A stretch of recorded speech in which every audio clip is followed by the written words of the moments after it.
當佢過咗嗰個時間，佢真係好好，呢個就係好彩佢冇放棄。咁佢冇放棄，咁我見到，咦，可以幫到自己，可以幫到人，咁我就係抱住呢一個係咪叫理念呢 principle 呢？係啦，咁呢一個就係我嘅動力嚟嘅。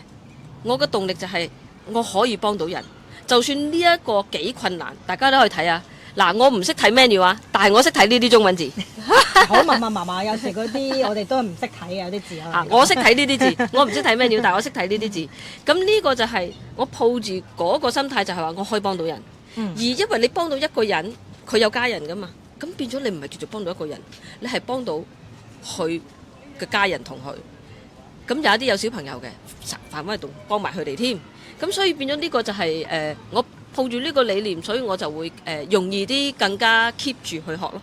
啱啱創業或者創業緊喺中途嘅人呢，都係同一句説話㗎啦，一定要堅持同埋努力落去。